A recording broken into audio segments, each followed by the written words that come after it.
What is going on, everybody? This is TAETRO and welcome back to the Lo-Fi Loft. Today we will be continuing our Ableton Live for Beginners series. I want to build you up from knowing nothing about the DAW Ableton Live, not being able to make your own music, to finally being able to make your own music with a computer in Ableton Live. We have done a few episodes previous to this, and we're going to build on all that knowledge that came before. So if this is the first one you're finding, make sure you go back and watch from the beginning. All the links will be in the description. But today, specifically, we are going to be talking about one of my favorite subjects, MIDI controllers.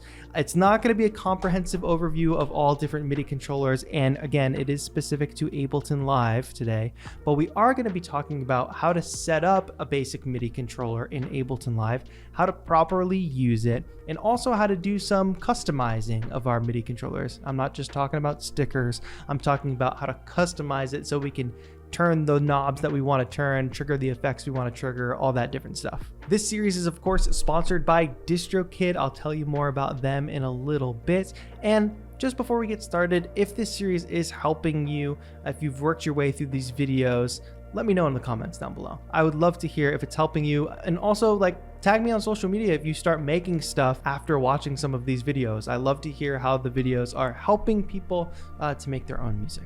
That's enough preamble. Let's get started and talk MIDI controllers. So the Akai MPK Mini here. I have a bunch of different MIDI controllers, by the way. I'm not going to show all of them, but I like to start with the MPK Mini because it's very basic. It's pretty affordable, and it's kind of like the standard, right? It's got pads, it's got knobs, and it's got keys. But how can we use this properly in Ableton Live?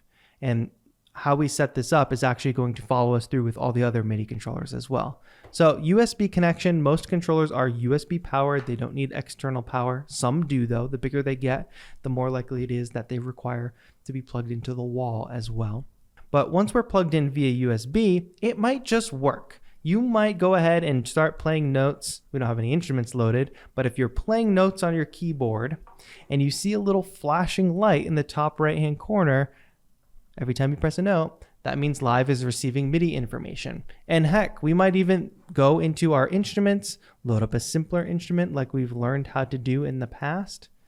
And if that track is armed and we press a note, we should ultimately hear a note. But if you haven't set it up properly, we're not going to be able to do some of the things that we want to do with this controller. So let's take a look at what I'm talking about. If we go to Live, Preferences, we want to go to the Link, Tempo, and MIDI tab. The main section you want to check out here will be the MIDI section. Now you'll see 3 columns: control surface, input, and output. Really, now we are going to worry about the control surface column for the moment. Because if I open up this column where my MPK is actually already selected, you're going to see a list of MIDI controllers. Why is this important, even if we don't own these MIDI controllers? Because if you're an Ableton Live user, it may influence your purchasing decision when buying a certain controller. Because any controller that's listed here, it means that there is a script for Ableton Live to interact with this controller, or vice versa, however you should say it. What that means is there's going to be some specific features for Ableton Live, or a specific way you can work with Ableton Live with that controller. If a controller, for instance, is not listed here, like a very common one are the Korg controllers. I don't see any Korg instruments listed. I believe that was the case in the past, but I could be wrong. But if you don't see it listed, it actually might not have any special compatibility with Live, which I'll talk about later, how the MPK and other controllers do. So nonetheless, plug in your controller and find it in this list here. If it's not in the list, I'm sorry, but most of the major ones are. So I go ahead and find MPK Mini Mark III. Don't make a mistake and choose the wrong controller. Same thing can happen with the Novation launch keys. And let's go ahead and just select it as an input and select it as an output. Then we're going to check a couple different boxes. We can go ahead and check track for each of our in and our out for the MPK. And we're going to go ahead and check remote. We don't need to check sync because we'll talk about that in the future. That's more advanced. But this controller, we don't need it. Remote, keep that checked, but remember that for later. Okay, now we've told Live this is the controller I'm using. How can we make it work in cool, special ways, because obviously just playing notes ain't that special. So for now, I've got this basic electric piano sound here, but let's go to Instrument Rack and find another electric piano sound, specifically an Instrument Rack, because this is what I'm looking for. The 8 macros that we see on so many different Ableton Live devices. Now, since I've got this device selected, the electric piano instrument, we see a blue hand. I can make that blue hand go away if there was something else here. So let's go into audio effects and let's just add a reverb. And as we learned in a previous installment, I'm just going to dial back the dry wet. What you'll notice is that blue hand moved to the reverb. Depending on which device I select, the blue hand will move. That blue hand means that our controller is going to take over some control for that device. So you see 8 knobs here. You also see 8 knobs here in the exact same configuration. So what you might expect to happen would be to turn the knob and it would turn the reverb knob. However, we can see that that's not working at the moment. And this is something that changes from controller to controller. But we've done our part in the computer telling Live, hey, we're using the MPK Mini. But now we need to tell the MPK Mini, hey, we're using Ableton Live. And we can do that by going to Program Select and selecting that second pad, which essentially puts it into its Ableton Live mode.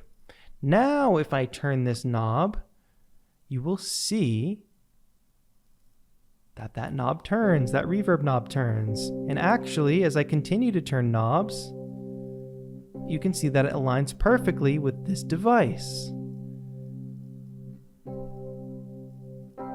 And we can change the sound. So now you have tactile control over devices rather than just clicking around with a mouse. Remember, we had to tell Live in preferences that we're using the MPK, and we had to tell the MPK that we're using Live for that to work properly. And that blue hand signifies that we are controlling that device. If I click the reverb device now, here's where it gets a little tricky, but it's still useful. It's gonna have some automatic controls mapped. Like you see, this knob down here automatically went and changed the dry wet. These other knobs, you'll have to learn what they're assigned to. So usually it's pretty useful parameters because they wrote the script specifically to be compatible with Ableton Live, right? So that's so basic, right? But some controllers have special things, like this one has an arpeggiator built in. We learned about arpeggiators last installment. I would never use the arpeggiator on this controller with Ableton Live because I'd rather have the control of the MIDI effect arpeggiator. That's just me. But enough about the MPK, let's move on because that's the basics, right? We just learned about setting it in preferences, selecting the right program, etc. Other keyboards and controllers, like for instance, the Launch Key Mini by Novation, is actually a controller designed with Ableton Live in mind. I'm going to unplug the MPK and plug in the Launch Key Mini. And before we go any further, we are going to double check our preferences. Already you might see something in Live changing, but I'm going to go to the preferences. I already have it set up because I've used this controller before. Launch Key Mini Mark III, input and output. The boxes are checked. The remote is checked. What has happened? Well, the Launch Key has a little bit better compatibility with Ableton Live than MPK Mini. We're not talking about just being able to use the knobs with our macros here. We're talking about being able to record in loops.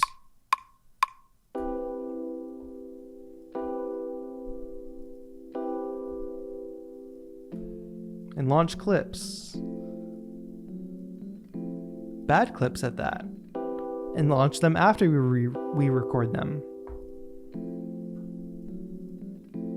We'll just call it jazz. All right, I'm going to delete those clips. But as you can see there, I'm not going to do a whole Launch Key demo because I've got that on the channel already. This is literally built to control Ableton Live's session view, which we've already talked about how to navigate, but this obviously gives us a little bit more tactile control. It's even got a record button. So I can hit the record button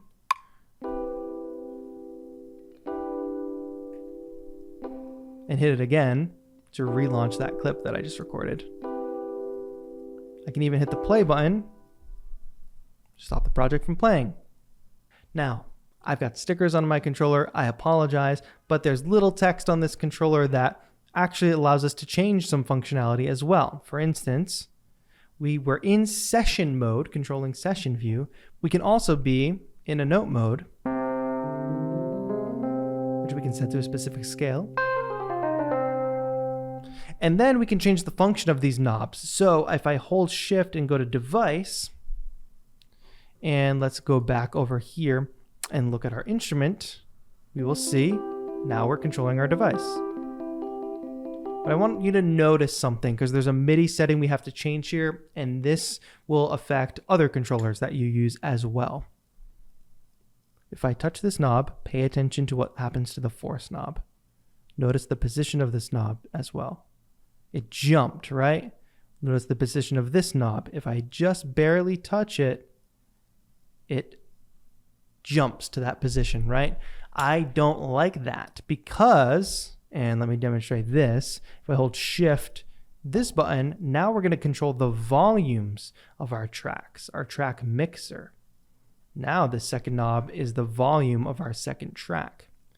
The reason I don't like this is because if you want to make a change and you want to maybe bounce from device to device or from device to the mixer control, if you want to say fade something in, but the knob was left at 100%, it's not going to fade in. It's going to jump to 100%. So let's go back to live preferences and go to takeover mode. I prefer it to be in pickup mode, which means in order for it to change a parameter on screen, like for instance, I'm going to crank this knob to 100% and I'm going to shift us back to device. Now this knob doesn't control this volume anymore in device mode. It controls this force knob. Now, watch this. It will not change at all until I get to this point on the physical knob. It picks up from where we left off. That's at least how I like to think of the pickup term. I don't know if that's exactly how that's supposed to be, but regardless. And you'll notice a couple other adjustments that you can make too, right? Like I can adjust the panning. Go to panning mode. Shift, go to sends. And I can adjust sends A and sends B for each track. So I'm not going to spend all the time going over completely the Launchkey Mini's integration, but as you can see, it's highly more integrated than the MPK. And you can look for that when you look at product marketing. How do they market it? Are they specifically showing Ableton Live? Are they specifically showing Ableton Live functionality, etc.? And conversely, like for instance, Novation built a controller for FL Studio specifically. If you're using Ableton Live, you definitely don't want to get that FL key. But if you're using FL, you definitely don't want to get the normal launch key. So it's always something to consider how it's integrated and if that matters to you, because you can get a lot done with the MPK as well, even though as we saw, its integration isn't that fancy. But I want to talk about another type of controller. I'll also show you that they don't all have keys, pads, and knobs. Some controllers, they're MIDI controllers, right? Remember we talked about that last time? They control the information going into the computer. Some of them are just knobs. And some of them we can just use as buttons. And some of them we can customize to do fancy things within the DAW, which is what I often do with the MPK since it has such bad Ableton Live integration. So I'm going to show you how to customize these controllers and map them specifically to Ableton Live as you wish, right after I tell you about DistroKid, the sponsor for today's video. All right, so to be honest, if you're watching this, you probably already know that DistroKid is the easiest way for artists to get their music on all the platforms that they need to be on, like Spotify, Apple Music, even TikTok. Aside from that, and aside from getting 100% of your earnings and getting paid monthly from your music, in each one of these, I'm trying to bring you a different feature that DistroKid offers because they've got lots of good stuff for artists besides just the distribution thing, which is why I've been using DistroKid since way before they were a sponsor of this channel. And one feature that's really important to me is the fact that DistroKid makes it easy to claim your official artist channel on YouTube. Under Goodies, under special access and find YouTube official artist channel. Now this is important for me because I obviously have both a YouTube channel and I release music as an artist, but what would happen is I would release music and would go on this kind of like awkward low follower, low subscriber count YouTube thing where the music gets distributed on YouTube Music. So instead I was able to actually link my accounts. This means that if you type my name into YouTube, only one name pops up. You don't get that weird 2 different pages thing. And it also means that I can see the analytics for my music that's been released right in my YouTube Studio dashboard, just like I do for my actual videos. They make it super easy. All you need is a YouTube channel that is your artist YouTube channel with the same name, and just connect it right through your DistroKid dashboard. It's also how I got the cool music note next to my name. So anyway, yes, besides getting all your music on all the places it needs to be, DistroKid has a lot of other cool features that I've been telling you about throughout this series, but I'm going to tell you more about in the future episodes of this series. So if you want to become a DistroKid artist and release as much music as you want for a low annual fee, you can actually get 7% off that annual fee using the link in my description. Supporting the sponsor, of course, also supports the channel. So anyway, thank you so much DistroKid for sponsoring this series. Now, let's get back into it. Okay, so we learned like kind of basics of MIDI controllers, right? We learned that some work better with live than others. We learned how to set them up in preferences. We learned that some have their own programs built in that we have to, set up and tell the MPK, yes, we're using live. Tell live, yes, we're using the MPK. But let me kick it back over to the MPK for a minute, because we can actually map this controller and custom map it. And I just want to touch on one thing that came up before we talked about DistroKid, which was the fact that these knobs, if I turn them, they would jump. So we changed the takeover mode, right, to pick up. The reason I didn't have to do that for this one is because these knobs don't end. These are called endless encoders. They just spin and spin and spin. So no matter what device you select, they are going to take over from the point where the knob is. So that's just a little fine detail, but there's drawbacks and pros and cons for either situation. Anyway, custom mapping. I do this often with the MPK. I also pretty much do it exclusively with the launch control. I don't think I use any of the launch control's actual built-in Ableton Live functionality. Let's say you are planning a big performance and you don't want to have to worry about selecting a certain device, or actually, let's do this. Let's go to audio effects. We had a whole chapter on audio effects, so you all know how to do this and follow along. Let's go to audio effects and let's add an auto filter to the top of this sound. Let's also add a delay to this sound. Basic delay. Now let's say we're playing our keyboard. We don't want it to necessarily sound like that all the time, but we want to be able to dial in those different effects. Well, we can custom map some of these controls. Any control that we see on screen here in these devices, we can pretty much map to our controller. So I'm going to go to MIDI so that the whole screen turns blue, and anything that's highlighted in blue is something that can be mapped. So now let's do some mapping. And the way we do that is by selecting a knob or whatever we want to control, selecting it and then turning the part of our device that we want to control it so that that little number pops up. And if we pop up our little side menu here, we'll start to get a list of mappings. Let's do the same for auto filter. Let's map the frequency of the auto filter. Twist the knob, and let's go ahead and map the delay, dry, wet.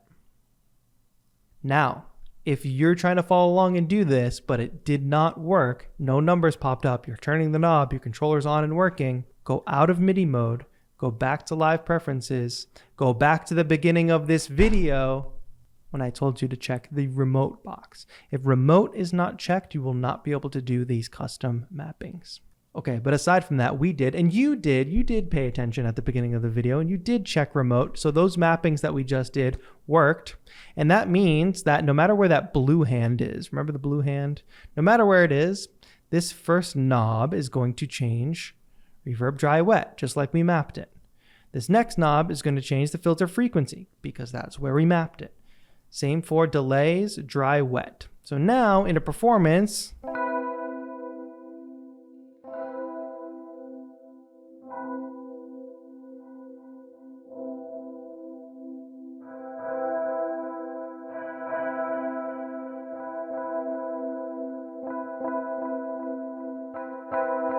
can create cool effects that we can use with our hands.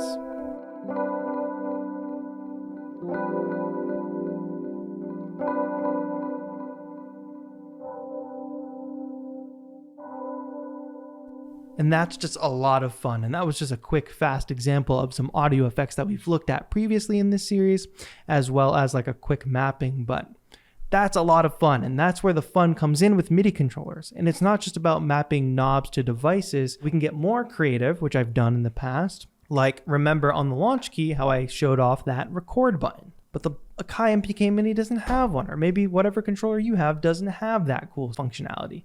So go to MIDI, and real quick, let's talk about the MPK before we map this, because this is important. We've got pad controls up here, and CC is an option.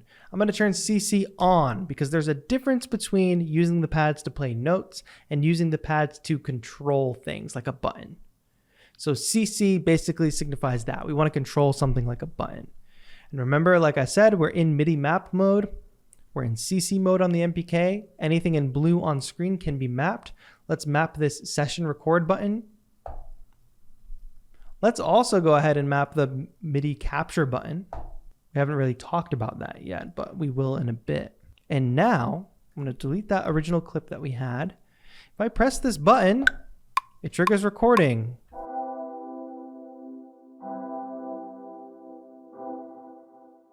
I accidentally hit tab during that, but as you can see, we were able to use our pad to overdub.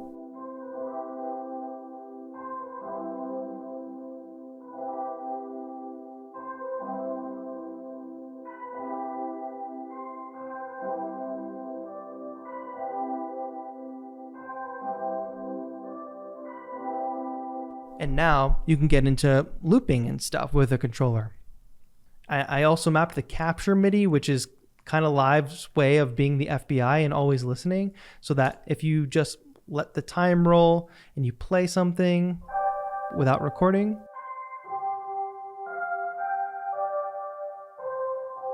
I thought that was so great. Let me capture it. Now I've got that mapped to that pad, and look what happened. Without even having to hit record, Live remembered what I wanted to play.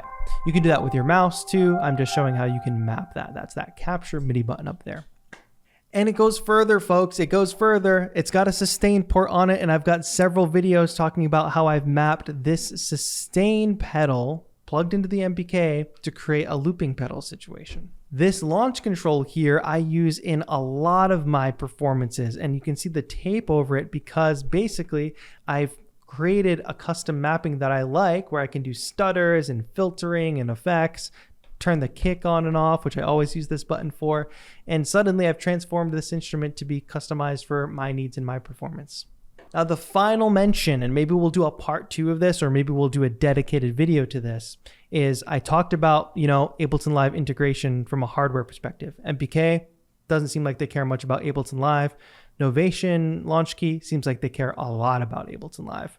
But what if Ableton made their own controller for Ableton Live? Well, they did, of course, and it's called Push. We're on Push 2 by now, but that controller, which is why I'm thinking we need a dedicated video on Push 2. If you do want that, comment down below. Is the most integrated with Ableton Live, made by the people who make the DAW, of course. But in terms of functionality and being integrated specifically for the DAW, you're not going to beat Push 2 because Ableton made it themselves. But there are other really cool controllers like the APC40 that do a great job for session launching and mixer control and, running more of like a DJ style set, I guess you could say.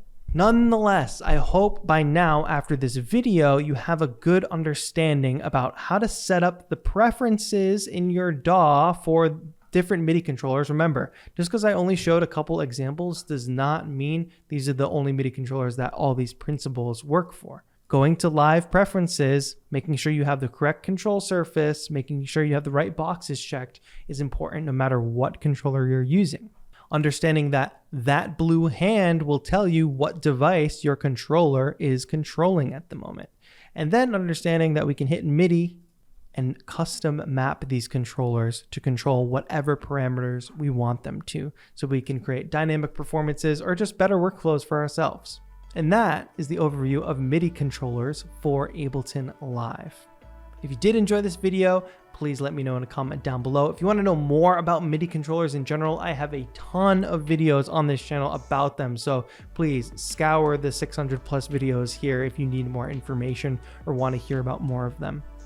Don't forget to check out the sponsor link in the description. Thank you, DistroKid, for sponsoring today's video. When you support the sponsor, it does support the channel. And if you would like to support the channel even more, consider becoming a member. It's a great community. There's a lot of perks involved for you. So check that out.